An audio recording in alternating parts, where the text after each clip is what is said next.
નમસ્તે મિત્રો, આજની રેસીપી છે સુરણનું શાક. સુરણ કંદવર્ગીય શાકભાજી હોવાથી જમીનમાં થાય છે, તે ઉપરાંત તેમાં માટીનું પ્રમાણ પણ ખૂબ જ હોય છે. જ્યારે શાક બનાવવા માટે તેને બજારમાંથી લાવીએ ત્યારે તેની બધી માટી દૂર કરી બરાબર સાફ કરીને ત્યારબાદ જ તેને મનપસંદ આકારમાં સમારી લેવાના, બરાબર ધોઈ લેવાનું. અને હા, બટાકાની જેમ સુરણ પણ ફરાળમાં લઈ શકાય છે, એટલે એનો ઉપયોગ પણ જ્યારે ઉપવાસ કે એવું હોય, એકટાણા હોય ત્યારે સુરણનો પણ ઉપયોગ કરી શકાય છે. તે ઉપરાંત જ્યારે તેને સમારીએ ત્યારે ઘણીવાર હાથમાં ખજવાળ પણ આવે છે, તો હાથને પહેલાં તેલવાળા કરી અને ત્યારબાદ તેને સમારવાનું રાખવાનું, બરાબર ધોઈ લેવાનું અને ત્યારબાદ જ તેને કટ કરવાનું. તો ચાલો શરૂ કરીએ આપણે આજની રેસીપી.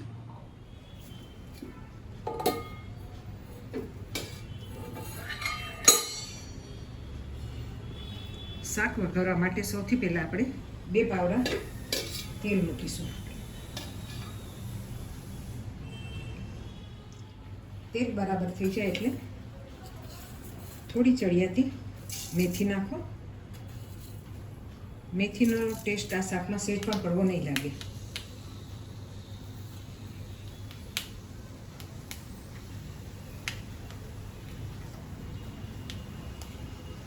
મેથી થઈ જાય ત્યારબાદ થોડી રાઈ નાખો, ચપટી જીરું નાખો, થોડી હિંગ ચડિયાતી નાખો અને વાટેલા જે આદુ અને લસણ છે તેને પણ ધીમેથી તેલમાં ઉમેરી દો અને તે પાકી જાય ત્યાં સુધી તેને ધીમા ગેસ પર ફેરવતા રહો.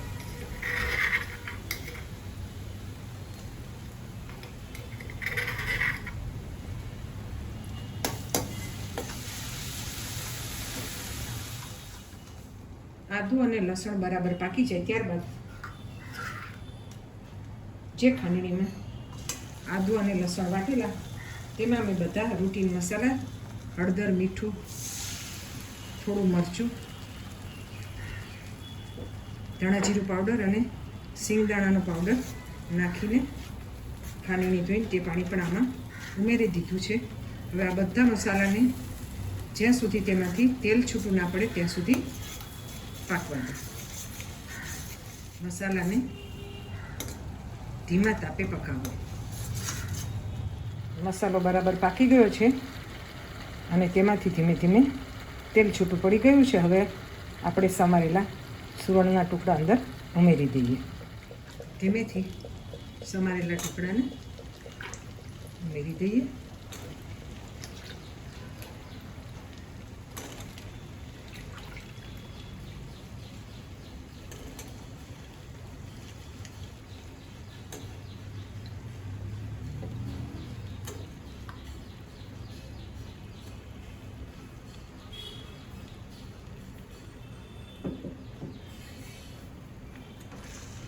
ત્યારબાદ તેને પાકી ગયેલા મસાલાની અંદર થોડી વાર મિક્સ કરી લઈએ.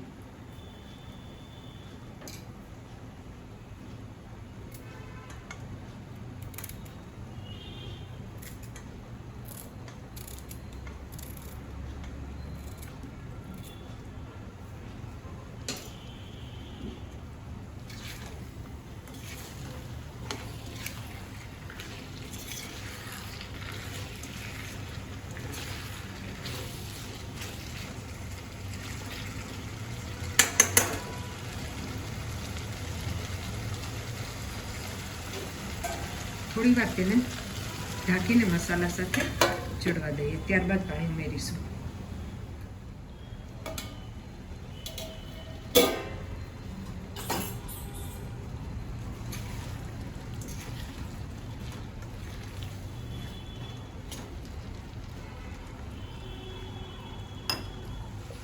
હવે 1 ગ્લાસ પાણી નાખીને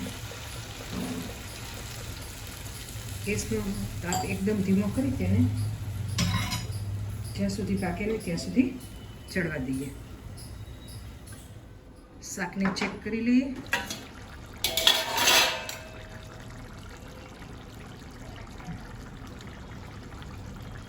થઈ ગયું છે.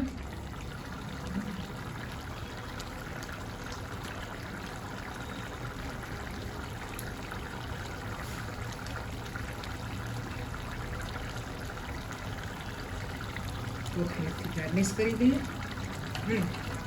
ઢાંકણું બંધ કરીને તેમજ ગેસ બંધ કરીને થોડી વાર સીજવા દઈએ. સૌથી છેલ્લે એક લીંબુનો રસ નાખી દઈએ.